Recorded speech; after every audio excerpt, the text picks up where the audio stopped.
Okay, Bismillah ar-Rahman ar-Rahim. Welcome everyone to this session where we have 5 speakers. Very interesting talks coming up.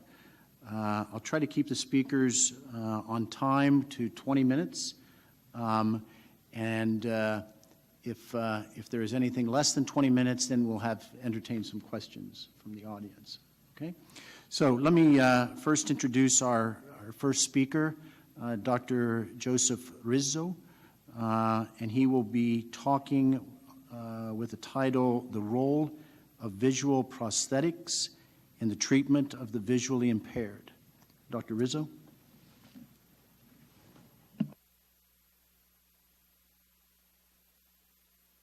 Thank you very much. I'm very happy to be here at this conference and to participate in this symposium. I would ask for just one moment, please do me a favor and close your eyes, please, and then open them. So my talk is on blindness, and I often refer to blindness as being a silent disability, which is to say if someone is completely blind, you could look at them and not have any idea that they have a disability. And yet the impact on their lives is quite profound. I mean, imagine sitting in this room with your eyes closed and not being able to appreciate how beautifully designed this room is, or to recognize the people who are here, or to be able to get out of this room without having to ask for assistance. So blindness can be a severe disability. And the subject matter today is going to be how we can get from blindness to be able to improve the quality of life for those blind patients.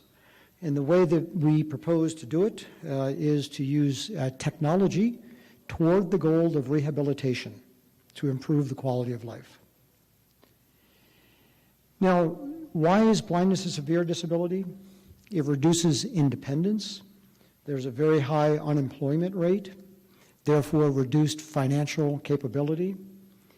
There's a great tendency for the development of obesity and diabetes, and depression, accidental falls.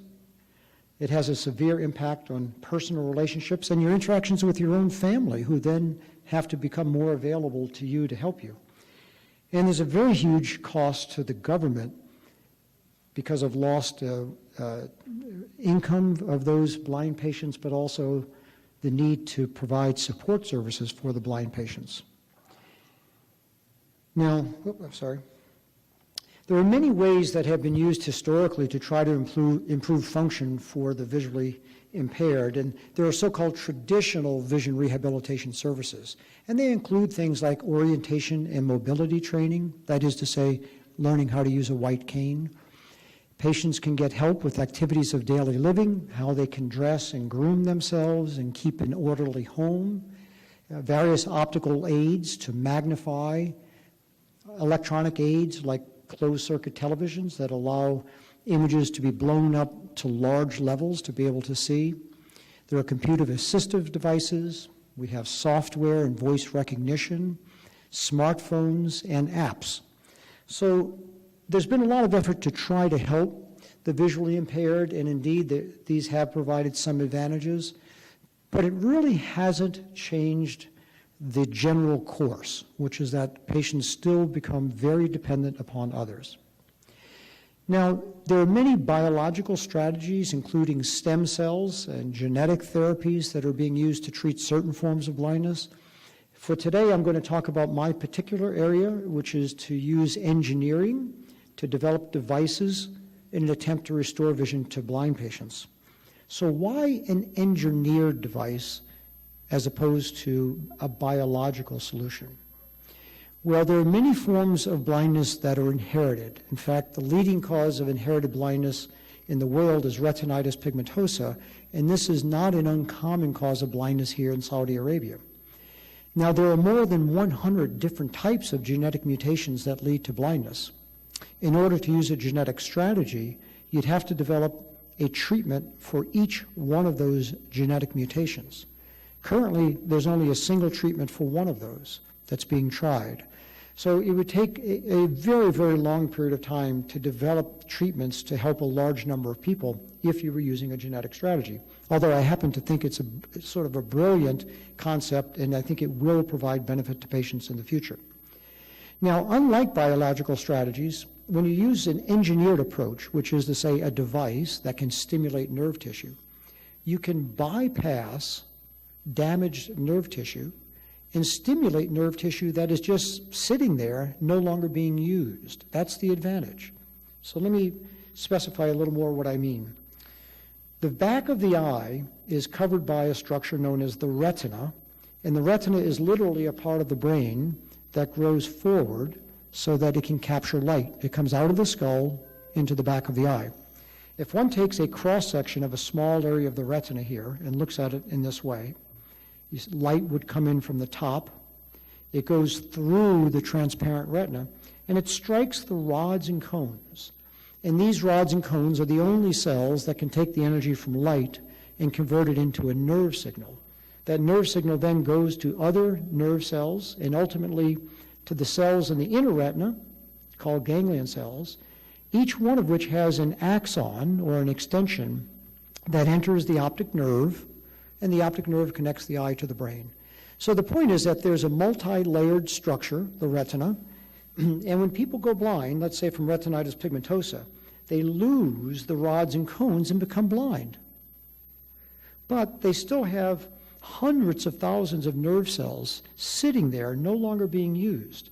And the idea with the prosthesis is that you can put an electronic device under the retina or perhaps on the surface of the retina and stimulate that nerve tissue and provide some visual restoration. Now, toward this goal, I started the Boston Retinal Implant Project as a new collaboration between Harvard Medical School and MIT in Boston, and this was in the late 1980s. So this year is my 30th year of running this program, and we had the long-term goal of developing technology that potentially would restore vision to patients who were blind. We've had a number of accomplishments, but perhaps the most significant accomplishment was that we were the first group in the world to use microfabrication technology to create wires in ultra-thin plastic, much, much thinner than a human hair. We laid wires into this thin structure and put that on the retina of human and stimulated it as a proof of concept experiment that blind patients can, in fact, see. But what motivated us to undertake a project that's already 30 years old? Well, the first and foremost is that there's a lack of adequate treatment for millions of blind patients. That's my motivation. You may have heard of cochlear prosthetics that are used for the deaf. These have been dramatically successful. So now a significant fraction of patients who are completely deaf can receive a cochlear prosthesis and hear well enough to talk on a telephone where they have no potential to use lip reading. So it's really been a dramatic success, and basically the visual prosthesis is the homologue for a cochlear prosthesis for the deaf.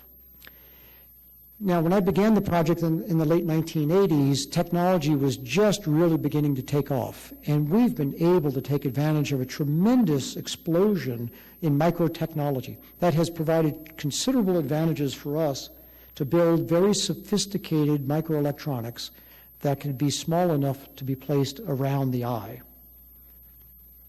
So we co-founded this program in the late 1980s, but now there are more than 20 groups worldwide trying to develop some type of visual prosthetic device. So I'm just going to briefly summarize the achievements of those groups, and that is to say that even patients who have been severely blind for decades can very quickly see spots of light, and those spots of light can be altered depending upon how you deliver the electrical current. Patients can detect movement, they can report the orientation of lines, they can recognize objects on a table that they could not recognize without the device, and they've been able to follow paths without receiving assistance. And in terms of visual acuity, in the notation that we use, 20/200 is considered legally blind. So the patients with prostheses have so far been able to achieve vision of about 20 over 1,000 or 20 over 500. So we do have a long ways to go yet, but this is quite a significant accomplishment from other groups, given the fact that these patients were almost completely blind to begin with. So what will it take to do better? Well, you have to build a device that has several kinds of capabilities. The first is that you need to have a component that captures the visual image that a blind patient cannot see. That can be done with cameras or photodiode arrays. The device needs to have power to operate, just like your cell phone. And you can deliver power either through radio frequency waves or infrared power. And you have to deliver stimulation to the nerve tissue in some pixelated fashion. Just like the pictures on your phone have pixels or spots that create a picture. Similarly, we're going to be stimulating the nerve tissue with an electrode array, and the hope is that the brain will be able to assimilate this information to create visual images. Now, just to briefly give you a sense of how we do it in our program, our prosthetic system has two components. There's an external component, basically a pair of glasses, that has embedded cameras that capture the image for the blind patient. Those images are brought by wire to a small processing device like a phone that takes those images, performs a digital processing of those, and then sends the information back to the glasses. And in the frame of the glasses is a so-called primary radio frequency coil. That delivers a wireless signal to a secondary coil that's implanted on the eye. Now, in a patient who had this device, you wouldn't actually see this implant. And here's what the implant looks like. So the secondary coil in the front of the eye receives the wireless signal that delivers both power and the details of the visual scene. That information goes into a case in which we have placed a custom-designed computer chip that we've made at MIT that receives the commands and issues electrical pulses to the electrode array that conform to what was seen in the picture. So there's a correlation. If you wanted to create a particular letter, you'd stimulate in a particular pattern, and the computer chip controls that distribution of electrical current. So in a schematic way, let me show you. We enter the back of the eye with an electrode array to stimulate the nerve tissue. So 99% of this device is outside of the eye. That's one important factor for biocompatibility. The device, I'm stuck here somehow. Let's see. There we go. And this is an early version that we have. You can see the device would receive power and data wirelessly. That information would be sent to a computer chip that would process it, and then that information would be delivered to the electrode array that would then stimulate the retina. So this is what the device looks like now. This device, as you can see, goes behind the eye, so you wouldn't see it. There's plenty enough room for this device to be there without it causing a problem. The electrode array that touches the eye looks something like this. So this is much thinner than a human hair. You can see 100 electrodes here. These large round spots are actually metal electrodes, each one of which has a wire that connects it to the computer chip. And this shows you what that electrode array looks like implanted under a retina. This happens to be the retina of a pig. You can see the retinal blood vessels on the surface and the electrode sitting directly underneath the retina. So by doing this, we can deliver pulses, electrical pulses, to various locations on the retina and thereby create visual images. So far, we haven't talked about the front end, or the glasses. So herein is an important relationship that I've had, being a medical advisor to a new startup called Magic Leap, which is based in Florida in the United States. This is a company that's making an augmented reality device that delivers absolutely remarkable visual quality. And it's extremely well suited to help the visually impaired. And part of my relationship with the company is to use that technology to help the visually impaired. This is a recently released picture of the device. This is Shaquille O'Neal, a famous basketball player in the United States. And this is the first generation device. It looks a little bit thicker than a normal pair of glasses, but that size will diminish over time. But inside of those glasses, one can deliver remarkable visual images. This is just one small example. You can create this incredible world of images while you're still seeing your own world. That's what makes it an augmented reality device. I can still see the world, but we can add into your world additional information, which you can see for the gaming industry will be the big commercial success. But my goal is to use that capability of placing visual images wherever you want as a strategy to help people who cannot see. So remember, the device has two components. It's the external component and the internal component, and the two would work together.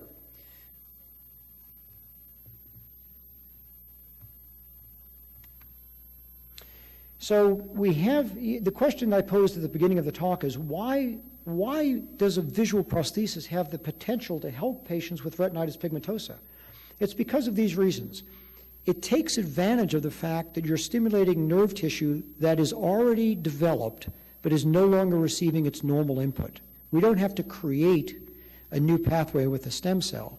We can stimulate pathways that's already there.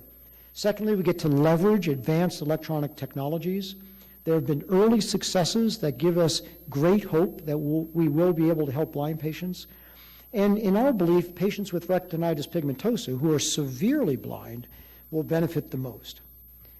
So I'll end by saying, what do we tell patients at this point? This is a field that's been 30 years in development. It's getting a lot of publicity. I'm a real champion of the field. I do believe we will be able to help patients. I think one can help them with the augmented reality device by itself, without the implant. We could help people who are blind. Or that same augmented reality device can be used together with the implant as a prosthetic system to deliver real, true visual images that you create by stimulating the nerve tissue. I'd like to thank you, and I really do appreciate being a part of this conference.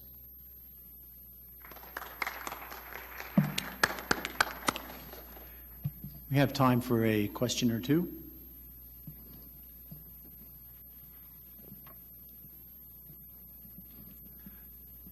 I might ask, then if someone is blind in both eyes, this device would then be attached to both eyes. So initially we would implant it in one eye to demonstrate that it provides some benefit, and at that point one could implant in the second eye as well, yes. So for cochlear prosthetics, for instance, for the deaf, that's exactly what they do. They usually implant in one side, and if it proves to be beneficial as anticipated, they would implant in the second side. And so then, therefore, you would have the depth perception that you would need? So that's a good question. You know, I think it would be a stretch for me right now to anticipate whether there be depth perception or not. Our primary goal right now is to help patients navigate in unfamiliar environments without assistance. I always use the example. If I were blind and I wanted to get out of this room on my own, I would like to be able to do that. And that requires understanding the basic spatial relationships of where there are openings and where there are obstacles. And that would be a huge success if we can accomplish that first.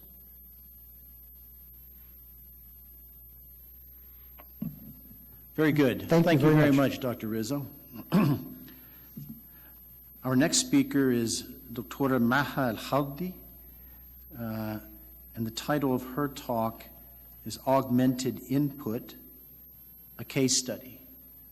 Dr. Maha.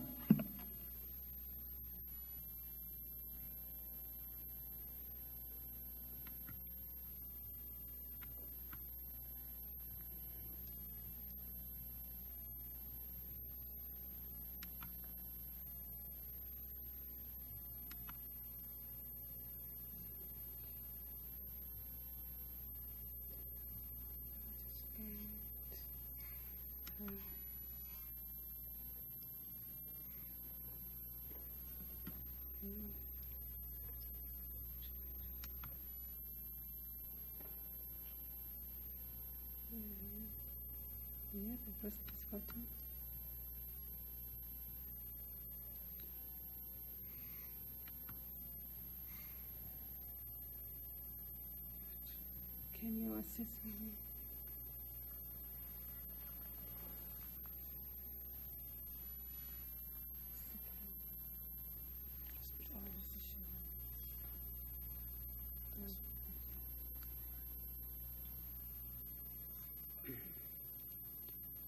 Assalamu alaikum. Good afternoon, everybody. I'm Mahal Khaldi, AAC specialist from Prince Sultan bin Abdulaziz Humanitarian City. I am here today to tell you about augmented input, a case study. I am going to dividing my topic into 6 parts. First, background. Next, augmented input and aided language stimulation. Then, pragmatic organization, dynamic display, communication box. After that, a case study. Finally, a key message. Let's start with background. In 2011, evidence showed that neurological disorders are the main cause of pediatric chronic diseases in the Kingdom of Saudi Arabia, with a prevalence of 69 per 10,000 children. For example, intellectual disability and cerebral palsy occur in 26 and 23 per 10,000 respectively. Children with neurological conditions at high risk for having an intelligible speech or being nonverbal. In severe cases, augmentative and alternative communication like communication box or speech generation devices might be the best solution for increased participation in home, school, and community. At Sultan bin Abdulaziz Humanitarian City, there were 482 children admitted to pediatric specialty program between November 2017 and January 2018. Among those, 2/3 needed AAC intervention to facilitate their communication. If you look at this bar chart, you will see that the majority of children with AAC needs were diagnosed with cerebral palsy. The bar chart, let's look at the the pie chart. The percentage of children identified with AAC needs among admissions. 65% children with AAC need, while 35 children will have functional speech and language ability. However, the majority of intervention approaches for people with the AAC needs aim to produce speech.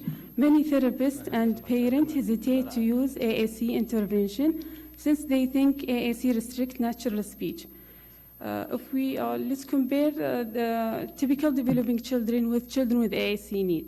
Typical developing children usually comprehend and produce words that are frequently spoken to them, while children with AAC needs receive receptive language through spoken language, which is different from the output, which is different from AAC use.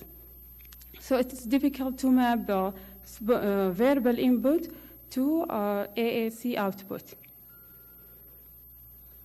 As a result of mentioned math, children with complex communication needs is at significant and substantial risk in developing language, functional communication skill, literacy, and educational access, cognitive functioning, and social participation, which in turn affect the quality of their life as well as the overall health outcome. Recently, there is an increased AAC awareness in the kingdom. For example, Imam University, they are developing AAC systems. Also, AAC subject become as a subject in Prince Noura University and King Saud University. Also, Sultan bin Abdulaziz Humanitarian City, there is a AAC clinic, and also they are doing research aiming AAC. In addition to the activities and workshop. Now let's focus on augmented input. It refers to incoming language or communication which includes speech that is augmented with AAC, either aided or unaided. Using augmented input, we decrease the discrepancy between input and the output. There is similarity.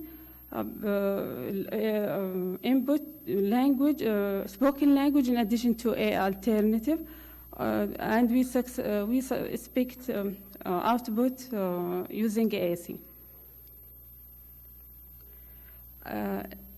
Speech during augmented input, either from a voice output communication aid when a high-tech AAC is used, such as iPad, or from a communicative partner when low-tech AAC is used, like a communication book.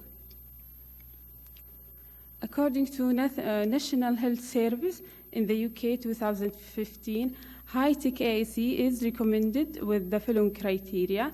Clients has obvious discrepancy between receptive and expressive language.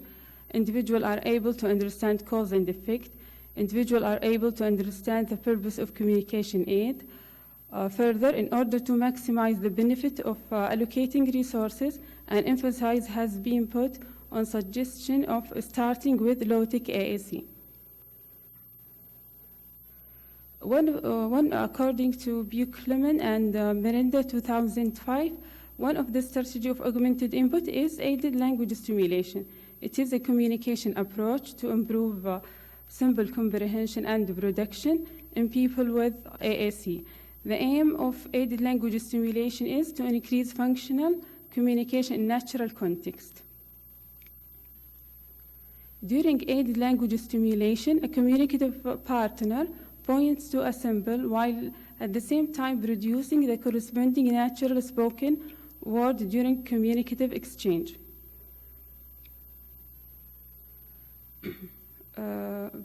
Let's move on pragmatic organization dynamic display, which is a method and a tool that use to develop augmented input. POD communication book was developed by Gally Porter 2007, primarily aimed for children with cerebral palsy. It is a means of organizing and selecting vocabulary. Therefore, communication partner and the clients could communicate and navigate between pages more easily. There are features of POD communication books. There are 3 styles: 1-page opening, 2-page opening, 2-page opening with a panel side. Also, there is navigation strategies like go-to-page, number and color. Also, page tab, number and color. This is in order to facilitate the locating required words. Also, there is operational command like turn the page, return back, go to category. Further, there is predictive link. For example, here, the child point to bubbles. So there is 40, that means the predictive link is 40. When I open 40, that means the all predictive word associated to bubbles activity will be available for the child. Now I will share with you 3 of my children in the clinic. 2 female and 1 male. Their ages range from 7 to 9 years. Medical diagnosis was cerebral palsy. Their hearing normal. Receptive language is good. One of them, however, one of the child has myopia corrected by glasses, and the other has sequent. With regard to expressive language, all of them have non-functional speech ability. Either they are non-verbal or have a few single words or unintelligible speech. I used with them 12 simple 1-page opening POD communication book were used. Access, the access means that how the child operates the communication book. The first client selected symbol by using hand point. The second selected symbol by using index finger. The third one selected symbols by using auditory visual scanning and sometimes wrist point because spasticity. Yeah, the result. Yeah, and all of them have they are beginner AAC users. The result showed that AAC users made observable gains in both comprehension and production symbols. They were able to express themselves according to their communicative intentions, in other words, communicative autonomy. The frequency of children initiative attempts were increased. Also aided users expressed their emotions, and there were increases in communication terms. Let's see the video and see how the child used the both communication. Now she points to touch 10 the page. This is her initiation.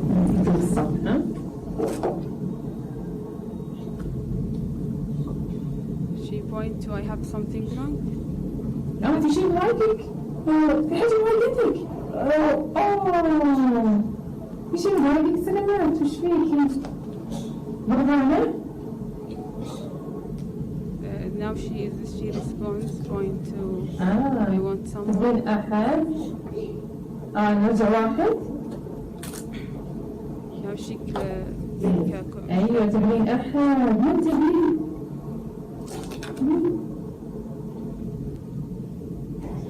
ماما تبين ماما إيه طيب نرجع واحد خلاص إن شاء الله بتروحي تشوفين ماما أنت قلتي لي إنك بتروحي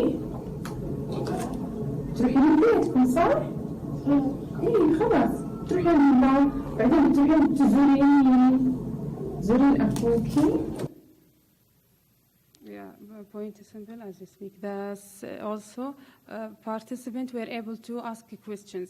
Usually they are passive, just communicative partner asking questions, but now the child is able to ask a question. تبين تسألين سؤال؟ إيه؟ تبين تسألين سؤال؟ أوكي. لمن السؤال؟ لي ولا العمة ولا لمين؟ العمة؟ لي؟ طيب يلا سأليني. تبين تسأليني؟ إيش هذا؟ تسألين إيش هذا؟ ولا كيف حالي؟ إيش صار معي؟ إيش صار معي؟ Yeah, now she is asking questions. I do scanning because it's spasticity. The users use the aid for pragmatic functions of requesting. Now the child is able to ask what they want. أبغى أسألك سؤال وأبيك تقولين لي إيه أو لا. أوكي؟ يلا نرجع صفحة واحد. نقلب الصفحة.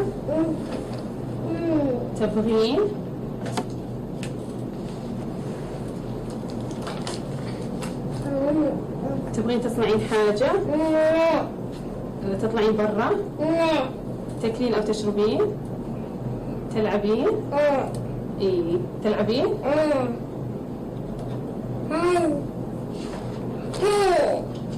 يلا تبين تلعبين في العروسة؟ في العروسة؟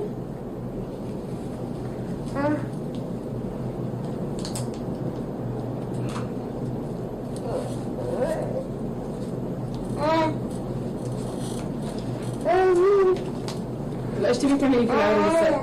تبين تغيرينها بامبرز؟ تأكلينها؟ تأكلينها؟ تبين تأكلينها؟ تلبسينها ملابس؟ تروشينها؟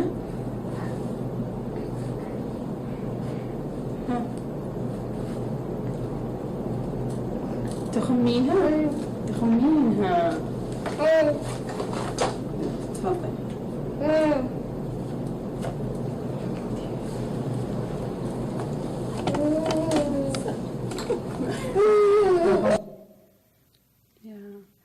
Also, there was again in syntax in the form of increasing multi-symbol utterances. Instead of just pointing to one symbol, the child is able to make a sentence using two symbol utterances.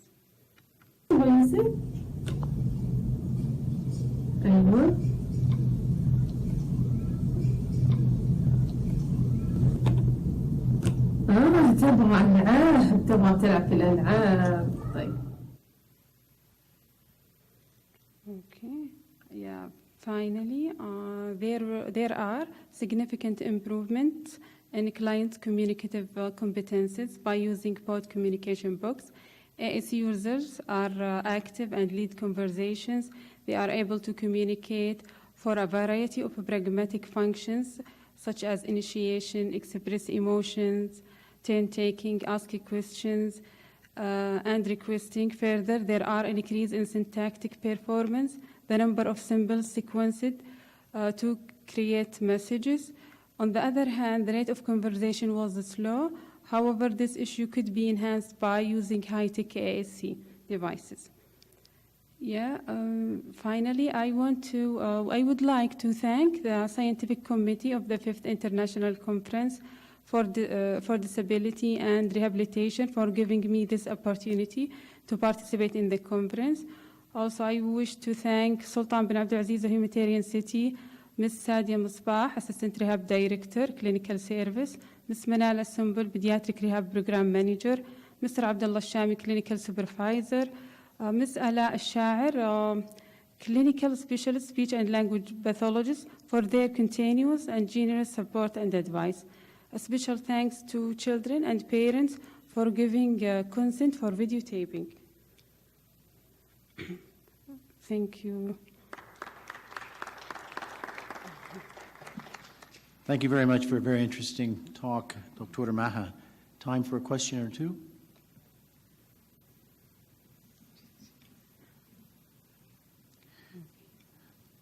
I might ask, these pod books and so forth, are these books that were developed here locally in Saudi Arabia? No. The extent to which they may be culture or language dependent? No, actually, it's developed by Gally Porter, 2007. She's from Australia. And I use it with my children. I just as a trial I translate the templates and try it with children. I saw there is improvement in the language, in the communication competences by using pod. Very good. Question? Excuse me, Doctor, I can't speak English too much, but you can translation.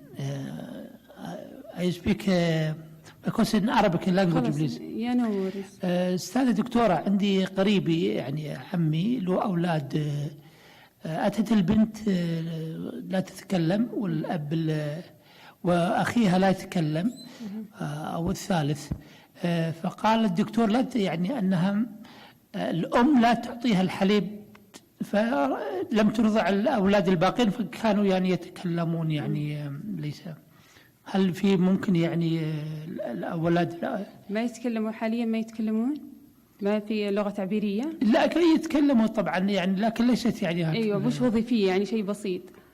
أيوة يعني أنتم لا تبحثون الحين عن الأسباب، حاولوا تفكروا كيف تساعدونهم إنهم يتواصلوا، يعني بغض النظر عن السبب إيش هو، أهم حاجة تساعدونهم كيف يتواصلوا. هل هناك في حالات صم يعني وجدت في ما يسمع، عنده مشكلة في السمع ولا؟ لا أنا قصدي لو هناك حالات يعني صم تكلموا يعني عن الأحبال الصوتية أو المعلومات اللي في العقل في القلب تتصل في المخ يعني. أيوة يعني أيوة. بالنسبة للتواصل البديل تقصد يعني ممكن يستخدم التواصل البديل إنه يحفز اللغة التعبيرية عندهم، ممكن يحفز باستخدام اللغة التواصل البديل، بس إذا مثلا ما يقدر يتكلم أعطيته أنت خيار ثاني إنه عشان يتواصل فيه، مش لازم لغة منطوقة، ممكن يكون إشارة، ممكن زي قبل شوي استخدمت الطفل الرموز الصور يأشر عليها، يعني لا نضغط الأشخاص إنهم لازم يتكلمون عشان يتواصلوا. شكرا. Thank you. Okay, thank you. In the interest of time, let's move on to our next speaker. I'd like to invite Dr. Saeed Kahtani to the podium to give his lecture, which is entitled Using iPad and a Metacognitive Strategy to Improve Reading Fluency and Comprehension Skills for Students with SLD. Dr. Kahtani. Okay, thank you. السلام عليكم ورحمة الله وبركاته. سأتحدث بإذن الله عن مجموعة من الدراسات قمنا بها على عدة فئات من الطلاب، تستهدف جميعها مهارات القراءة أو مهارات القراءة بشكل عام، ومهارات الطلاقة والاستيعاب بشكل خاص. بداية بدأنا بدراسة على الطلاب ذوي التوحد والإعاقة الفكرية، ثم انتقلنا إلى ذوي صعوبة التعلم في الولايات المتحدة الأمريكية، ثم طبقت الدراسة مرة أخرى في المملكة العربية السعودية. بداية يجب أن نعرف مهارات القراءة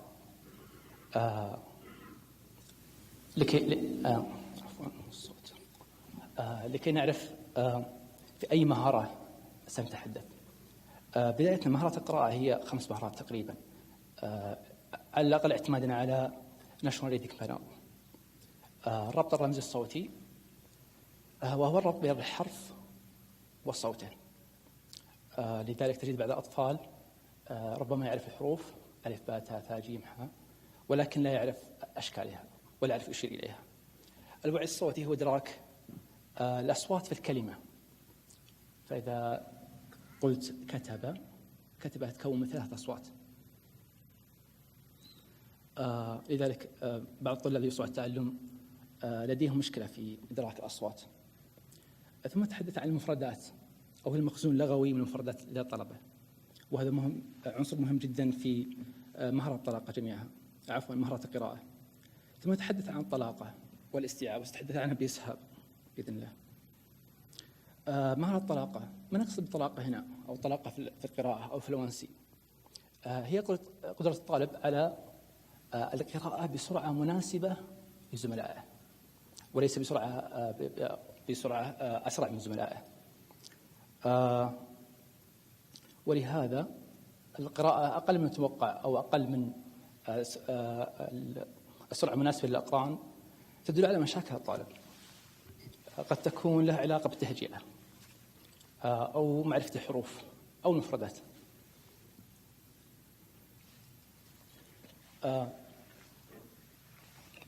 ذكرنا قدرة الطالب على القراءة بسرعة مناسبة لأقرانه، ولكن ما المعيار؟ هناك عدة معايير، ولكن هنا سنتحدث عن معيار الكوركشن بيس ميجرمنت أو القياس المبني على المنهج. في هذا الشارت تبدو لنا الصفوف الدراسية، الصف الأول، الثاني، الثالث، الرابع. لا يتحرك الماوس. على سبيل المثال في الطالب في الصف الثاني الابتدائي يفترض أن يقرأ بسرعة 111 كلمة في الدقيقة، المتفوق طبعا. المتوسط تقريبا 84 كلمة في الدقيقة. ولذلك في حال طالب يقرأ أقل من هذا العدد 20 أو 50 أو 30، نستطيع أن نقول أن الطالب لا يقرأ بسرعة مناسبة لأطفاله، لذلك لديه مشاكل في القراءة بشكل عام. المهارة الأخرى هي الاستيعاب، وهي أهم مهارات القراءة، وهي المهارة التي نطمح لها جميعا في تدريس الطلاب. بكل بساطة عندما يقرأ الطالب يجب أن يفهم النص، ولذلك عندما يقرأ الطالب حتى ولو بطلاقة مناسبة ولا يفهم النص، هنا مشكلة. ولكن ما سبب هذه المشكلة؟ قد تكون سبب هذه المشكلة إلى قصور في استخدام استراتيجيات فوق معرفية، وهذا يدلنا على أهمية هذا العنصر. قد يكون السبب إلى ضعف المهارات الأساسية للقراءة، فعندما يكون الطالب لدى مشكلة في التهجئة أو في الطلاقة أو في المفردات، لذلك بطبيعة الحال سيكون لديه مشاكل في الاستيعاب. أحيانا وليس دائما تكون هناك مشاكل في الذاكرة قصيرة المدى، فالطالب عندما يقرأ قصة مكونة 100 كلمة يجب أن يتذكر الأحداث التي حدثت في القصة حتى يستطيع تحليلها أو تلخيصها في نهاية القصة أو الإجابة على أي أسئلة عليها. المهارات الفوق معرفية، ماذا نقصد بمهارات فوق معرفية؟ الطالب متمكن أو الكبير يقرأ النص ويتفاعل معه. في المهارات فوق معرفية أو استراتيجية فوق معرفية نستخدمها بطريقة اللا شعوريا. نقرأ النص، نتفاعل معه، نفهم النص، نعيد قراءة النص إذا في حالة كان صعب، نفكر في النص، نربطه بخبرات سابقة، وهذا ما نقصد بالمهارات فوق المعرفية، أو بشكل خاص يسمونه التعبير التفكير في التفكير. الآن نتكلم عن أهمية مهارة الاستيعاب. في المدارس هناك مرحلتين مهمة جدا.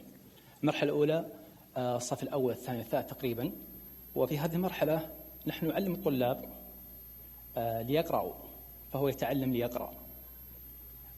في الصف الرابع فما فوق الطالب يقرأ ليتعلم. وفي هذه المرحلة تبرز أهمية القراءة الاستيعابية.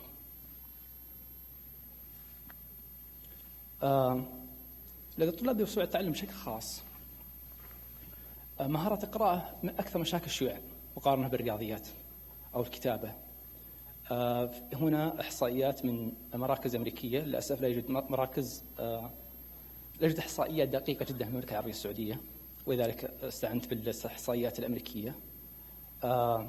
الإحصائيات تقول 66% من الطلاب الصف الرابع ابتدائي، والمرحلة التي يكون فيها الاستيعاب جدا مهم، لا يحقق درجة الإتقان، بينما 3% يقرؤون أقل من المتوسط بشكل كبير جدا، وهذه نسبة كبيرة جدا في المدرسة.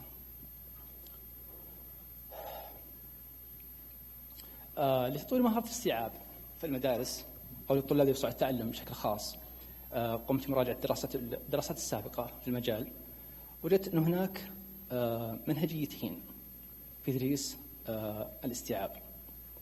أولا تدريس المهارات العليا وهي استراتيجية فوق المعرفية، وهنا يتطلب منا نفترض أن الطالب لديه قدرات مناسبة في التهجئة والطلاقة، ولكن لا يفهم النص، ولذلك نستخدم استراتيجيات فوق معرفية ندربه عليها ليتمكن من فهم النص. المنهجية الثانية هو تدريس مهارات الأساسية إذا صح التعبير، التي هي التهجئة والطلاقة والمفردات وزيادة مخزون اللغة والمفردات. وهناك منهجية تستخدم الطريقتين مع بعض، فندرس مهارات الأساسية وكذلك العليا في نفس الوقت. في هذه الدراسة بالذات استخدمت الاستراتيجية المدمجة أو تدريس المهارات العليا والأساسية مع بعض، ولهذا استخدمت برنامجين علاجيين.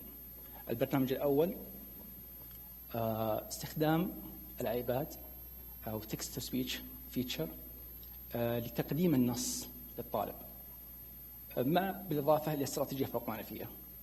فالاستراتيجية الثانية وهي استراتيجية مستخدمة مسبقا ومثبتة علميا، إعادة قراءة النص أكثر مرة، في هذه الحالة 3 مرات، بالإضافة لاستراتيجية فوق معرفية. ما فعله هنا هو المقارنة بين الاستراتيجيتين. في الأولى الطالب يستمع النص من الآيباد، هذا من تطوير الباحث. الاستراتيجية الثانية هي إعادة قراءة النص 3 مرات، وهي استراتيجية مثبتة مسبقا. في البرنامج الأول نطلب من الطالب قراءة أسئلة استيعابية، وهذه استراتيجية فوق معرفية عن النص، وهالنص يعتبر قصة تقريبا من 50 إلى 100 كلمة، جميع القصص متكافئة في الصعوبة. نسأل الطالب قبل قراءة القصة أسئلة استيعابية، على سبيل المثال عن أحداث القصة، ما هي شخصيات القصة، ما الأحداث الرئيسية، كيف كان شعور بطل القصة، وهل مجرى. ثم بعد ذلك نطلب من الطالب الاستماع إلى القصة من الآيباد، ثم بعد ذلك نطلب منه قراءة الأسئلة الاستيعابية مرة أخرى ويجيب على الأسئلة. في البرنامج الثاني نفس الإجراءات، ولكن فرق هنا أن الطالب يقرأ النص 3 مرات، و3 مرات ليست عدد اعتباطي، بل عدد مثبت علميا أن القراءة الثالثة أفضل من الثانية وأقل فائدة من الرابعة، ولذلك العدد 3 هنا هو عدد نموذجي. نفس الإجراءات نطلب من الطالب قراءة أسئلة استيعابية قبل القراءة، قبل النص وبعد النص. وهنا جدول يبين المقارنة. الاستراتيجية هي نفسها question generation يسميناها، أو استراتيجية توليد الأسئلة. بكل بساطة هي طرح الأسئلة المتعلقة بالقصة، ثم بعد ذلك في الاستراتيجية الأولى يقرأ الطالب أو البرنامج العاجل الأول يقرأ الطالب 3 مرات، وفي البرنامج الثاني الطالب يستمع فقط إلى النص، ثم طرح الأسئلة مرة أخرى. كما ذكرت سابقا الدراسة تمت على تقريبا هي 3 دراسات، لكن الدراسة هذه كانت على طلاب المدرسة الابتدائية في الولايات المتحدة الأمريكية. هنا تقريبا اخترنا 5 طلاب انطبقت عليهم الشروط، ثم اخترنا 3 طلاب انطبقت عليهم الشروط. طلاب في الصف الرابع والثالث والرابع، أو طالبين في الرابع وطالب في الثالث، ولكن instructional reading level أو المستوى التعليمي للقراءة هو الصف الثاني ابتدائي والصف الأول. بهذه الحسبة نستطيع أن نعرف أن جميع الطلبة يقرؤون بمستوى صفين دراسيين عن مستواهم الفعلي. أدوات القياس لقياس مدى فعالية برنامج استخدمت عدة معايير. الأولى سرعة القراءة في الدقيقة، هو القياس بالعمل المنهج. عدد أخطاء أثناء القراءة. الأسئلة الاستيعابية، وهي أسئلة تقريبا 8 أسئلة، 4 أسئلة حقائق عن النص على سبيل المثال منها أبطال القصة، أين كانوا، الزمان، المكان، و4 أسئلة استيعابية، كيف ولماذا. والمعيار الرابع هو معيار تحليل النص. بعد أن يقرأ الطالب القصة في مرحلة التقييم نطلب من الطالب أن يلخص القصة. بعد التلخيص نطلب نحلل النص باستخدام هذا الاندكس، وبناء عليه أن نقيم درجة مدى إتقانه أو فهمه للنص. منهجية الدراسة، استخدمت هنا single object design أو دراسة الحالة الواحدة للمقارنة بين البرنامجين. في المرحلة الأولى هناك نقوم بعدة جلسات تقييمية فقط بدون أي تدريس، ثم بعد ذلك نقدم برنامج علاجي بطريقة عشوائية لكل برنامج يوم على حدة، ثم بعد ذلك فولو اب سيشن أو نقوم بالتقييم مرة أخرى ولكن بدون برنامج. هنا النتائج. بالنسبة للطالب الأول هو أكثر استفادة. في البيس لاين سيشن أو في المرحلة الأولية كانت الطالب حصل على 58 درجة في المتوسط. طبعا متوسط درجة طالب 58 درجة، بعد ذلك قفزت إلى 79 درجة في في برنامج العلاج الأول باستخدام الآيباد أو التابلت، وإلى 90 درجة متوسط السيشنز في البرنامج العلاج الثاني 90 درجة. هنا بعض المعايير الأخرى اللي هي questions أو الأسئلة. لا يوجد فرق كبير جدا بين 6 أسئلة و7 أسئلة. في الفلونسي أو الطلاقة ارتفعت عن الطالب من 49 كلمة في الدقيقة إلى 82 كلمة في الدقيقة، وكذلك حافظ على نفس المستوى في نهاية الدراسة إلى 70 كلمة في الدقيقة. الطالب الثاني كذلك تحسن كثيرا من 36 درجة على الاندكس الأول إلى 64 ثم 76 في البرنامج الثاني. في الطلاقة تحسن من 16 إلى 39 ثم حافظ على مستوى، نزل قليلا ولكن حافظ على مستوى في نسبة 23 في بعد الفولو اب سيشن. الطالب الثالث في الاندكس الأول تحسن من 54 إلى 80 ولكن لا يوجد فروق بين تقريبا فروق إحصائية بين البرنامج العلاجية. في الطلاقة هناك ارتفاع طفيف 54 إلى 75 والفولو اب سيشن إلى 67. استخدام الفيجوال اناليسيس أو التحليل البصري لدرجة الطلبة. هنا يبدو الشكل. الطالب الأول في المعيار الأول أو في الثلاث الجلسات الأولى جلسة تقييمية، ثم بعد تدخل برنامج من الواضح جدا تحسن درجة الطالب حتى بعد انتهاء البرنامج. والطالب الثاني كذلك. الطالب الثالث ليس كثيرا، ربما كما ذكرنا سابقا الدرجات كانت فرق بسيط جدا في الاندكس الأول أو في المهارات الاستيعابية بين البيس لاين سيشن والانترفيشن سيشن. الأسئلة الاستيعابية لا يبدو هنا أي فروق كبيرة، ولكن ربما يرجع إلى أن الاندكس الأول يحلل النص تحليل دقيق جدا، ولذلك يعطي نتائج جدا دقيقة مقارنة بالأسئلة الاستيعابية أو 8 أسئلة استيعابية. مهارة الطلاقة هنا ارتفاع كبير جدا في الطالب الأول، وكذلك حافظ على مستواه حتى بعد سحب البرنامج. الطالب الثاني كذلك درجة طفيفة. الطالب الثالث هناك تفاوت كبير جدا. تطبيق الدراسة أو توصية الدراسة بشكل عام بالإمكان تطوير مهارات القراءة من خلال تدريس مهارات القراءة العليا والأساسية في نفس الوقت. في بعض الحالات الطالب لديه مهارات ضعيفة أو متوسطة في مهارات الأساسية، الطلاقة والمفردات، ومستوى ضعيف جدا في الاستيعاب، ولذلك بالإمكان التدريس المهارتين في نفس الوقت كما فعلنا في هذه الدراسة. كذلك بالإمكان تطوير مهارات القراءة العليا حتى مع وجود قصور وضعف في المهارات الأساسية كما ذكرنا سابقا. استخدام الأجهزة اللوحية، وهنا كان فرق كبير في الدراسة. جميع الطلبة لا يوجد فروق كبيرة جدا بين البرنامج العلاجي الأول والبرنامج العلاجي الثاني، ولكن الوقت مستغرق في البرنامج العلاجي الأول تقريبا 15 دقيقة المتوسط، بينما كان 5 دقائق في البرنامج الثاني باستخدام الآيباد. وصلنا إلى نفس النتيجة، فهذا يحفز أو يشجع على استخدام الأجهزة اللوحية أو التقنيات أو وسائل التكنولوجي، تقنيات مساعدة لتدريس مهارات القراءة. كما ذكرت سابقا تم تطبيق الدراسة مرة أخرى في البيئة السعودية، ولكن واجهت كثير مشاكل. سأحل النتائج ثم أعود إلى المشاكل. نتائج الدراسة هناك فائدة كبيرة جدا. فقط هنا مقياس الطلاقة فقط. مقياس الاستيعاب لا يوجد فروق كبيرة جدا، ولا نعلم السبب، ربما بسبب مشاكل اختيار المواد القرائية.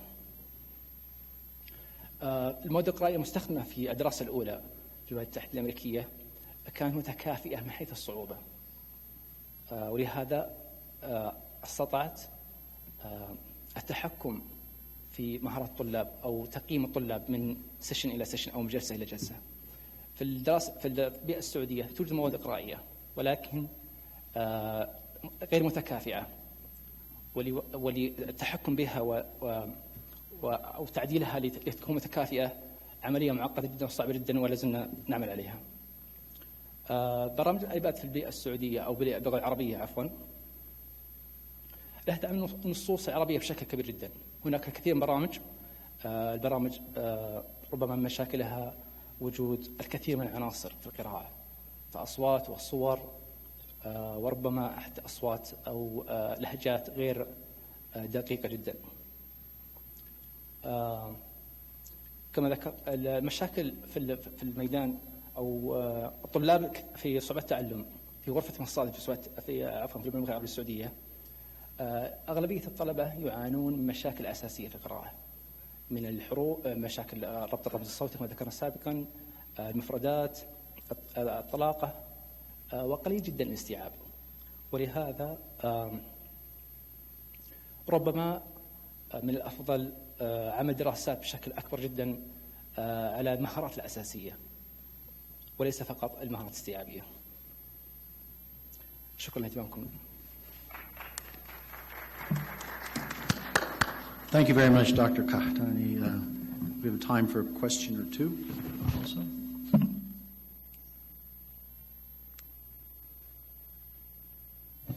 If I can ask one question. يعطيك العافية. شكرا دكتور سعد. I was very curious للنوت that you had in the end في نهاية presentation. ذكرت بأنه الآيباد لا يدعم النصوص العربية. I'd like to know هل هو برندرينج، هل هو ظهور النص كتابتها كانت ما تظهر بشكل سليم، أو المحتوى ما كان سهل إنه يحول تقني؟ يمكن النقطة الثانية نحتاج قراءة النص وليس فقط عرضه، وهذه هي الإشكالية.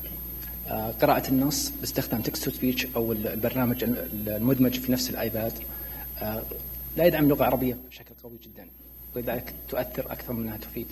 ولذلك أفضل طريقة هو التحدث تسجيل الإنسان البشري يعني، وليس البرنامج كما حدث في لما استخدمته باللغة الإنجليزية. البرنامج نفسه أو سيري تقرأ النص بطريقة جدا سليمة، لكن بالعربي ليس هناك يعني الدقة معدومة تماما. شكرا. I was wondering, we were talking about reading, but when you get to the skill of writing, it seems to me that that would be a special meta comprehension strategy. If that is, any thoughts along those lines on how writing could be reflective of that kind of skill? I don't know if there's a connection between reading and writing in this matter, but in writing, if you are talking about expression,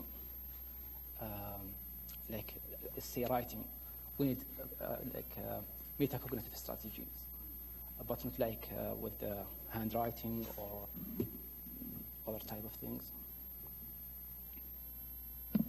Very interesting. All right, thank you very much, Dr. Khatani.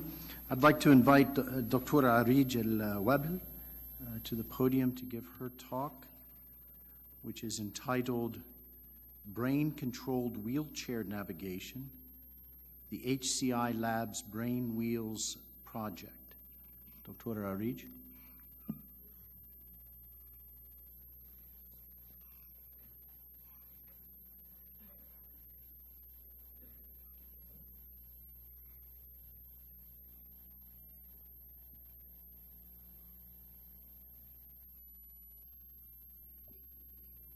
Thank you, Professor Ed. بسم الله الرحمن الرحيم، والصلاة والسلام على أشرف الأنبياء والمرسلين. الحضور الكرام، السلام عليكم ورحمة الله وبركاته. أستأذنكم, I'll be switching to English, the international guests that we have in this conference. In this presentation, I'll be carrying on the theme of assistive technology.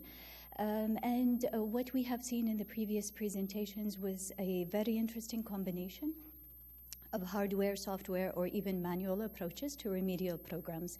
And what I would like to share with you in this presentation, or this brief presentation, is a concept paper in which I will share the insights that we gained from a project for designing and developing a brain-controlled wheelchair. It has been ongoing for 3 years, and the insights that we have from this project can be generalized to many of the assistive technologies that bring together specialists and developers from different disciplines.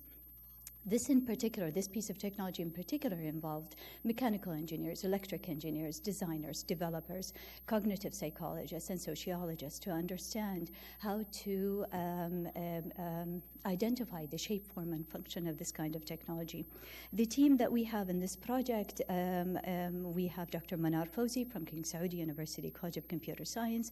We have the student Wafar Rajhi, who is now a lecturer at Imam Mohammed bin Saud University, and we have Arwal Abdi Karim, audience, roboticist, yes, in the front row, in the National Center for Robotics and Intelligent Systems at King Abdulaziz City for Science and Technology. Now, the context of the work that we have developed in this project was under the umbrella of a human-computer interaction lab, and this is a multidisciplinary research center that spans 6 institutions. The flagship is in King Saud University. It is now based in the The hub is in King Abdulaziz City for Science and Technology, and that's the national labs of Saudi Arabia. And then we have affiliated labs in the medical cities and across campuses in Princess Noura University, Imam University, and Prince Sultan University. And we are collaborating also with international partners on specific projects. Now, going through the computational problems and the mechanical problems that we were tackling in this project, I'd like to share with you the motivation behind this work, because with motorized wheelchairs, they have evolved over the years. However, the transition from rigid devices that people use for mobility to move from point A to point B, we found that the ergonomics of it have improved greatly with more lightweight and more stable and more versatile devices. And also they would also provide the endurance that is available for people to manually operate these machines. But with advances in technologies and sensors, what we're seeing is that these wheelchairs are becoming more interactive in the sense that people can control them in hands-free environments. People can control them also with the sensors that allow for speech-free environment, context in which the person can experiment with different ways of interacting and controlling the device to turn or move forward or to halt and stop. Now, the problem with navigation, the computing context, is a very complex one. It's one of the most computationally demanding problems, and that is to identify the best or optimized path from point A to point B, because when it's a complex scene, the possible solutions is large. There could be a solution to it, but sometimes it takes several minutes to decide to turn right or left or take 1 inch forward.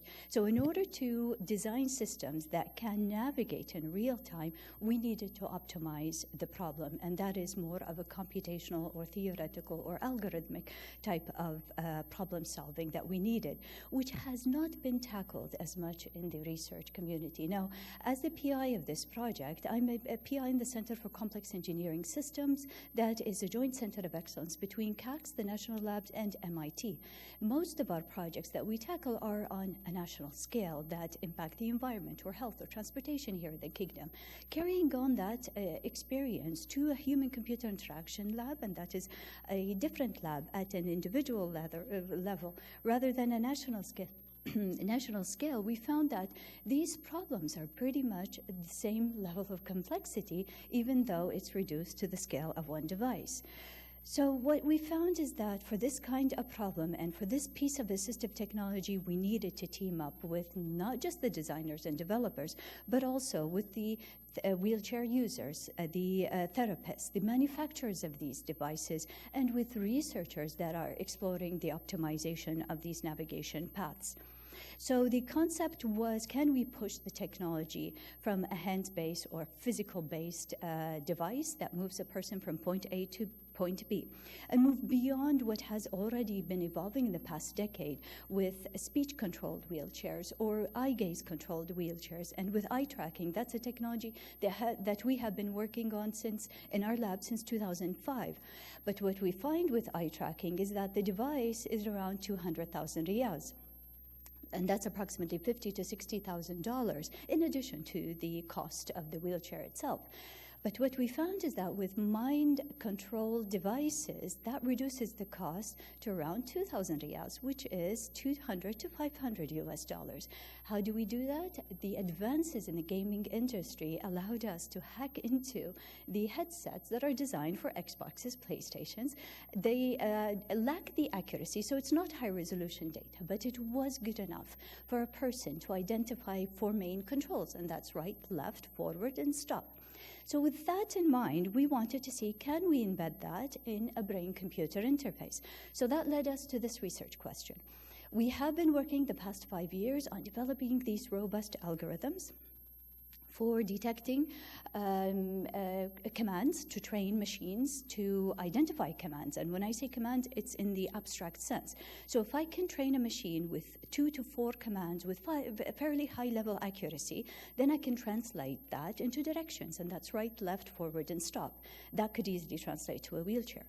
But beyond that, what we can do with these headsets, and they are fairly cost-effective, portable, and wireless, also unobtrusive. They are very elegant to wear, and they look like a simple headset that a person would be listening to audio while they're walking around or jogging and so on. So what we have also developed with these headsets is emotion detection and classification algorithms. So beyond this particular project, but under the umbrella of other projects, we wanted to see, can we augment our understanding of the human intention and affective state of mind? What is their level of frustration? What is their level of excitement? Are they at a meditative, calm, cool, collected state, or are they anxious as they're interacting? And can I feed that in real time back to the loop of taking these control signals from the user? With that in mind, we have translated this into many technologies, and much of our work is with cognitive disabilities. We design bespoke systems similar to the AAC systems that we've seen with Smaha. Much of our work is with specific learning difficulties, dyslexia and dyscalculia, and these are culturally appropriated for the Arabic language. And with BCI, we've even done some training in which the emotion also feeds back into the system to adapt to the level of the game that the child would play while they're learning Arabic. So we've used these brain signals, applied them to hardware and software-oriented systems and systems that combine both, such as this project. And what we have done in these systems is never use BCI in isolation. So a lot of times we need to triangulate because these systems are not robust enough to be used on their own. So a lot of times we would have the bracelets similar to a Fitbit where we can also cross-validate and make sure that the anxiety level is aligned with what we're reading from the human brain. Also, there's limitations with the brain-computer interfaces in that it is a dry electrode, but sometimes the connectivity would require a little bit of gel, and that would run for around 15 to 20 minutes. So recalibrating the system, there's that interruption that we don't have in similar sensors that stick onto the skin or the heartbeat and others. So in that creative context, we looked at the problem of designing this wheelchair. And this is where the topic of this presentation is interesting, and what we'd like to share with you, although there has been extensive user studies in terms of the usability and accessibility of these systems, it's more of the process that I'm sharing with you in this presentation, just so that a multidisciplinary audience can appreciate how much creativity goes into the design of the software and the hardware of these kind of systems. So with the hardware, we have the headset basically attached to the user, and we try to design technology agnostic solutions, where the first prototype of this concept was tested with emotive headsets, and that ranges around $200 to $700 depending on the software that you would embed in the software development kit.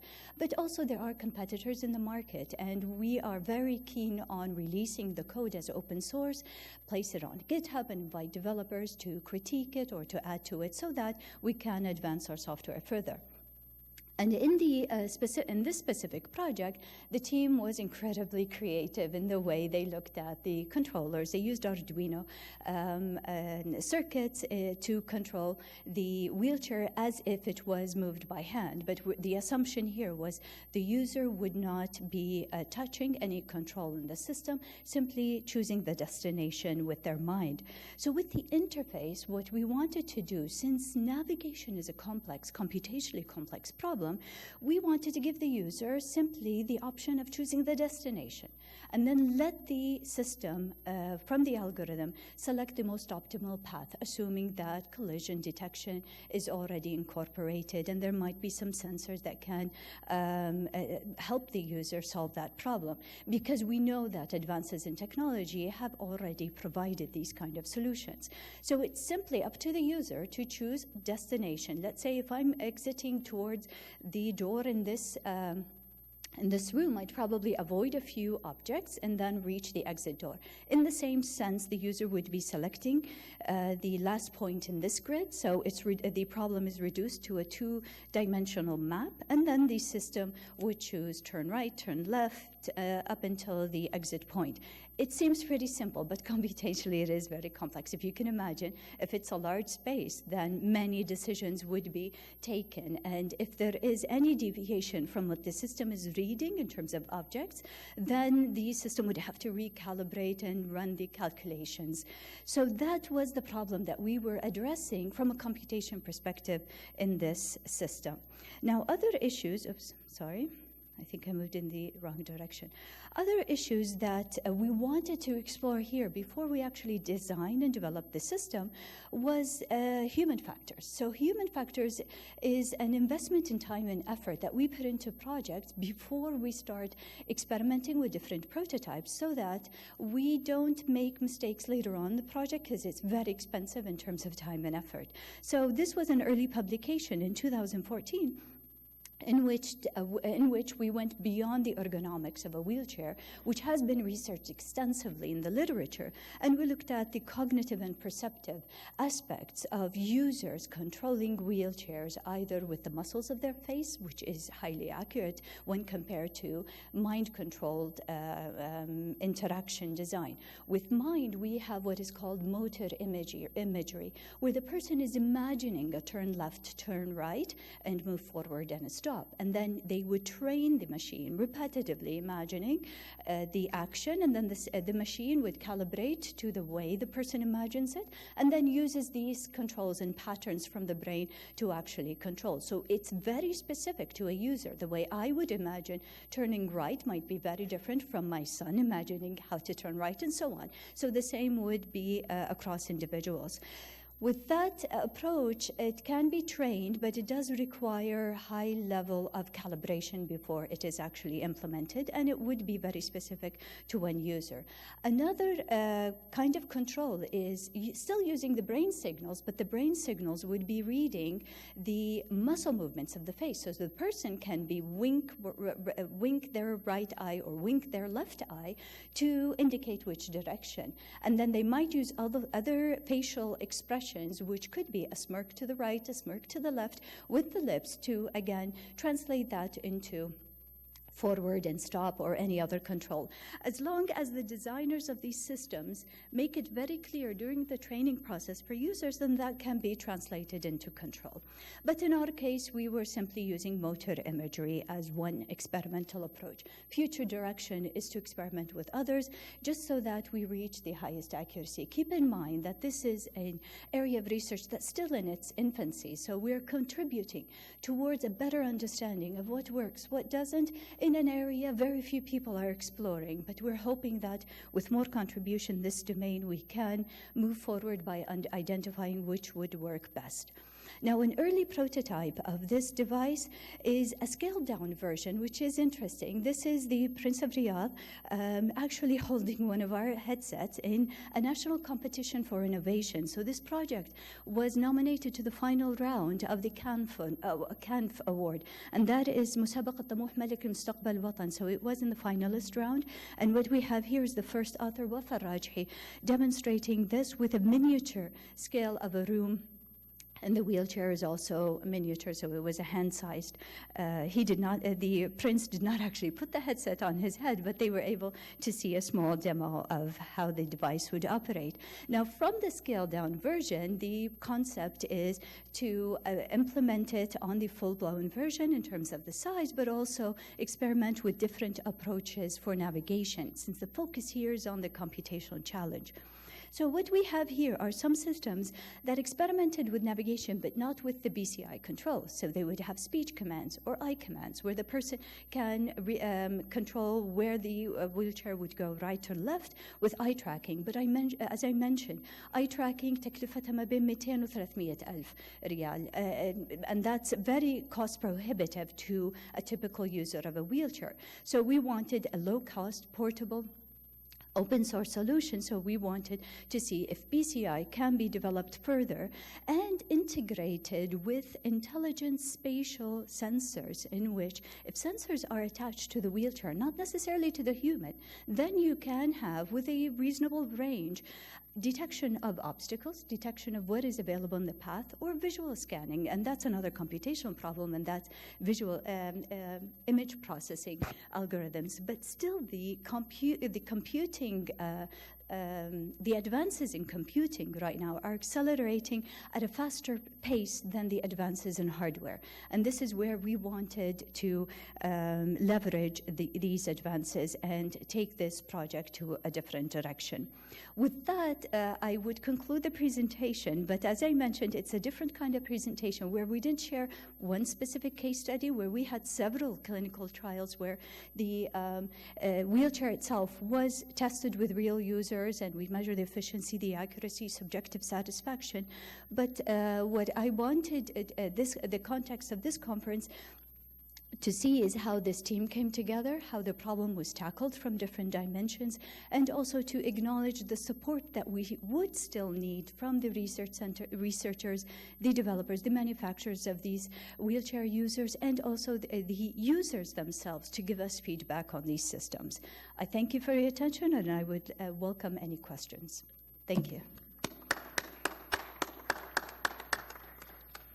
Very remarkable, Dr. Arij. Questions?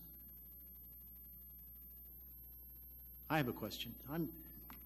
I'm sorry, but this is the first time I've heard of the human-computer interaction. It sounds like a kind of consortium of different groups. Could you elaborate a little bit more on exactly that organization and how that works? The Human-Computer Interaction Lab started with a research group in the Software Engineering Department of King Saud University, and that was early 2010, and it involved software developers, computer scientists, and what we found is that many of our projects are developing digital products for people in other disciplines, the College of Education or the College of Pharmacy or the College of Engineering, in either the same university or across campuses. And that's where it grew from a research group to a research lab, and then we started to establish other collaborative labs in other universities that shared the same interest. So what we tried to do, as you mentioned, as a consortium, as a virtual lab, is create that one umbrella in which researchers that have an interest in human-computer interaction can come together and serve different disciplines. So much of our projects would involve 2 or 3 disciplines where we would come in as technologists. And what we adopt is not necessarily a multidisciplinary approach, but an anti-disciplinary approach where we're comfortable with technology and we maintain the scope of area and expertise while we appreciate and understand people in other disciplines. But we try to keep the strengths that we can identify from the other disciplines as requirement solicitation. Understand, let's say, if it's a clinical device, orthotics, let's say in rehabilitation, we try to elicit the requirements and then develop them as technologists or engineers and so on. So it's a different way of work, and that's why we needed to be together, more of one community so that we share these insights. Much of the work that we do, especially in the local Saudi context, is new in the way people tackle the design and development process, because some people are less comfortable when they step out of their domain and their discipline. So it's more of ironing out the details of how we communicate at the project initiation phase of these projects, that we learn the most from each other. So we kept, as you mentioned, more virtually together. Now, professionally, we're under the umbrella of the Association of Computing Machinery Special Interest Group, Saudi chapter. So we have the ACM SIGCHI, Special Interest Group for Computer-Human Interaction. I serve as the chair. Arwa serves as the vice chair of this chapter, who is a co-author and with us today. And actually, since we do bring it on, this chapter is opening elections again in April. So this was our first year. It was incredible. We have our seminar actually this evening at 6 p.m. So it's a very vibrant community that brings together people in Saudi Arabia. Sorry for the long answer, but it's because it's a question that recurs in so many times. And we found that it has helped us a lot in advancing our research. Very interesting. I tip my Texan hat to you in these efforts. It's really very, very good. Thank you. Any other questions to Dr. Arij. I have one, please. Yes. So I thank you so much for this presentation. I'm curious, with the BCI process, are you using any kind of visual display that is going along with that? Like, as you're well aware, some of the other brain-computer interface projects looking at wheelchair driving are incumbent upon using a visual. Is this incorporating visual at all, or as the interface, or is it strictly using the BCI without any other interface? The quick answer is yes. That's why I rolled back to the slide. So yes, it does depend on a visual. And we had the laptop installed. So in this robust early prototype version, it was a real laptop that's connected, and then we had a pocket for it in the prototype.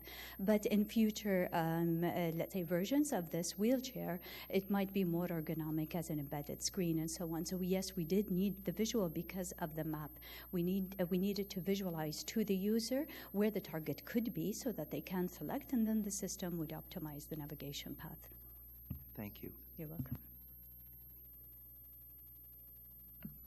Okay, thank you, Dr. Arij. And I think that is Dr. Mohammed Saad-Eddin here, by chance?